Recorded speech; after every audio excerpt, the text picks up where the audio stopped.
जैसा कि आपको अभी साथियों ने ब्रीफ कर दिया है, छात्र उनसे मिले हैं। हम लोग उनका धन्यवाद कर रहे हैं कि उन्होंने शालीनता से समय निकाला, मिले। लेकिन जैसा कि छात्रों ने, साथियों ने बताया, उन्होंने कोई निर्णय नहीं दिया है, निर्णय नहीं किया है। संभव है कि उनके स्तर की बात ना हो, संभव है कि उनको और विचार विमर्श की जरूरत हो, संभव है कि उनको चीफ मिनिस्टर से क्लियरेंस की जरूरत हो। मामला चाहे जो भी हो, जहां है वहीं है। हम लोगों ने अपनी बात लोकतांत्रिक तरीके से उनके सामने रख दी है। अब ये उन पर है कि इस पर त्वरित कार्रवाई हो। अभी हम साथियों ने मिलने के बाद ये जो लोग लौट कर आए हैं तय किया है कि 48 घंटे का समय, 2 दिन का समय हम लोग को सरकार को देना चाहिए, लोकतांत्रिक मर्यादाओं को ध्यान में रखकर। चूंकि चीफ मिनिस्टर आज शायद पटना में नहीं है, रात में लौटेंगे, तो हम लोग 48 घंटे तक चीफ मिनिस्टर के आने का और आज जो चर्चा हुई है उस पर अधिकारीगण मिलकर जो निर्णय लेना चाहते हैं, क्योंकि मुझे जो बताया गया है कि बैठक के दौरान भी उन्होंने कहा है कि ये सब जांच जो हम 24 घंटे में भी करा सकते हैं।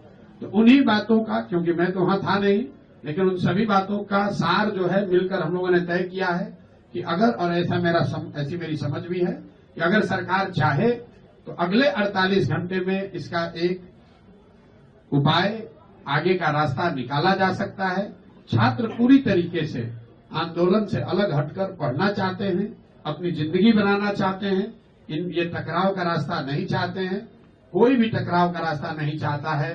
छात्रों ने एक कदम बढ़ाया है, तो अब सरकार पर है कि सरकार भी एक कदम बढ़ाए, मामले को खत्म करे।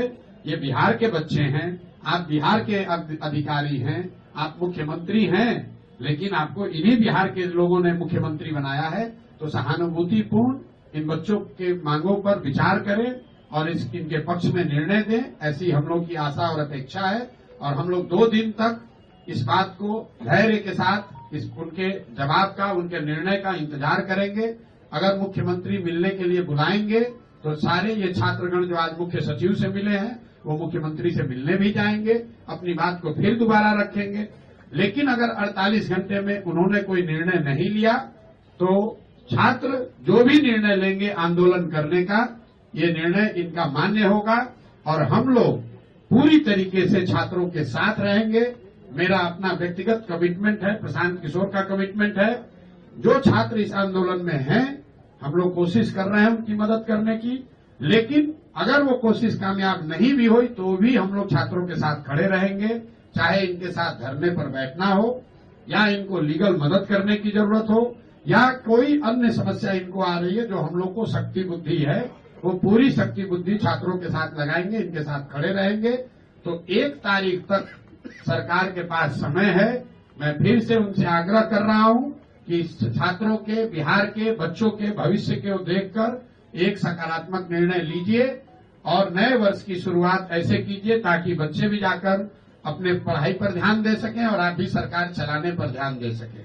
वरना रोज धरना प्रदर्शन होगा, न सरकार इसको रोक पाएगी, न हम लोग इसको रोक पाएंगे। तो ये सबके हक में है कि इस बात को सकारात्मक तरीके से विचार विमर्श करके खत्म किया जाए। अगर सब प्रयासों के बाद भी ये नहीं रुकता है तो 2 तारीख से आंदोलन का जो स्वरूप होगा, आंदोलन करने की जो बात है वो कहीं नीचे नहीं होने वाली है। हम लोग और ताकत से इसमें लगेंगे और 3 तारीख को कोर्ट भी जाएंगे।